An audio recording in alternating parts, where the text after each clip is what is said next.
Hey everybody, what's going on? Welcome back. This is Force here with some more Hearthstone, continuing our heroic guide of Blackrock Mountain. We are in the first week, Blackrock Depths, the second boss now, which is the Dark Iron Arena. Dark Iron Arena has the heroic ability of Jeering Crowd for a cost of 0. They get to summon a 1/1 taunt in play. Plus, the deck is just chock full of legendaries, as you would expect from the Dark Iron Arena. So the general concept here and what we're going to be going with is a mage deck. It's a pretty straightforward stall deck. In fact, it's basically just freeze mage, nothing too fancy going on. Running some board clears with the double Doomsayer. There's 2 times Flame Strike and 2 times Blizzard. We've got the Ice Block and Ice Barrier, all that fun stuff. Game plan is straightforward. Stall the opponent, get rid of their big major threats early on, and try to play around with the mechanics a little. There's a couple things I've noticed. I've played the heroic version of this encounter several times now. A couple things I've noticed. Number one, they do not hesitate to play Lorewalker Cho.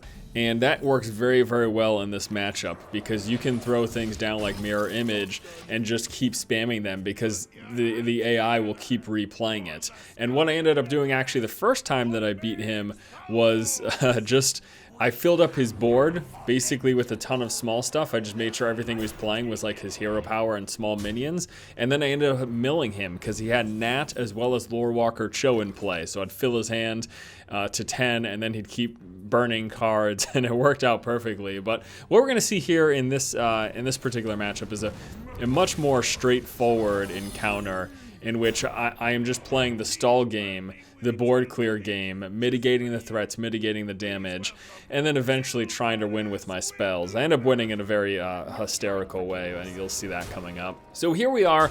This position, I felt like I was in a little bit of a conundrum because he has Sylvanas in play, and I'm looking here. I only got 4 crystals right now. So I'm two turns away from playing Blizzard. I'm 3 turns away from playing Flame Strike. I thought about just playing the Mirror Entity, but then I realized he would just kill whatever I end up probably copying with his Sylvanas and his 1/1s, or he'd kill his Sylvanas and take what I had. So I decided to just ping it past the turn and then work my way into some Blizzard stuff. Something I love about this whole thing right here, this encounter in particular, is just that you get, for every legendary that he plays, you get like a little backstory. I thought it was I really enjoyed this. I'm liking Blackrock Mountain so far. This first week BRD is bringing me back. It's bringing me back to the WoW days. So as you can see here, sort of a similar situation to what I just mentioned. He's got a pretty full board right now. And so at this point, unless he kills off creatures by walking into something that I play, he actually can't really play anything else. So I decided just to ice block this turn. I'm just going to take this damage that he's going to throw at me. And then I'll go ahead and ping him in the face, because killing off one of his creatures just opens it up to play another large legendary. So it doesn't make a whole lot of sense to get rid of any of those. And yeah, this is the sort of situation that you can try to set up to try to mitigate the damage as much as possible. Realize that automatically he will be casting that 1/1 every single turn. So if you can get yourself set up in a position like this, then fantastic.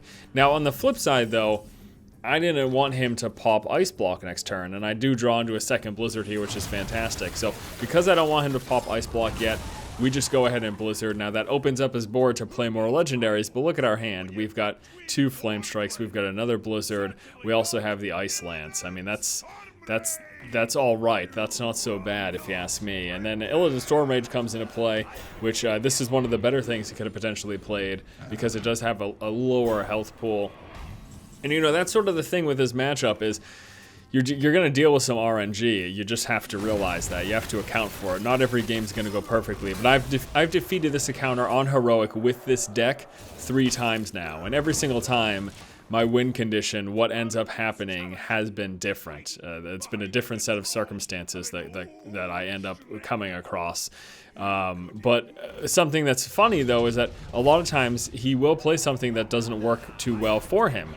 such as Lore Walker Cho. Like, that's a huge boon for you if he plays Lore Walker Cho. So I was a little bit wary right here. I decided to just actually go ahead and play Mirror Entity and pop his 1/1. I know he's not going to blow up Ice Block yet. There's no direct damage in his deck unless you give him some by throwing something when he has Lore Walker Cho in play.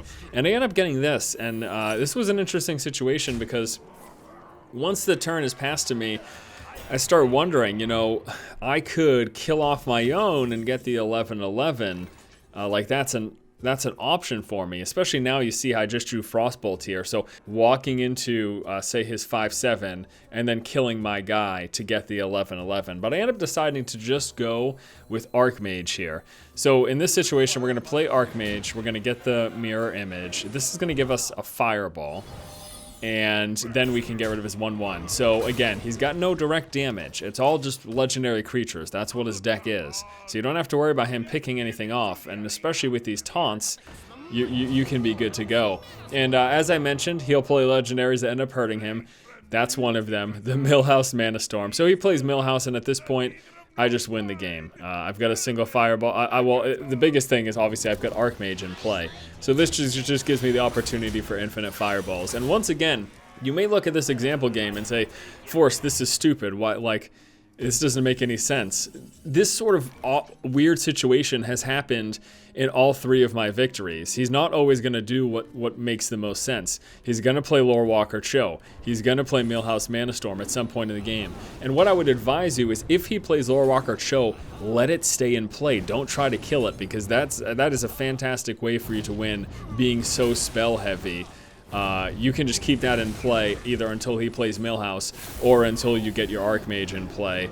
And again, at this point, it's just infinite Fireballs for the win. But yeah, guys, thanks so much for watching. That is a example game of how I defeated the second boss, the Dark Iron Arena, here in Blackrock Depths in the Blackrock Mountain Adventure. Hope you guys enjoyed the video. Stay tuned. We've got one more boss here for this week coming up. That should be coming up later this evening. Have a good one, guys. I'll see you later.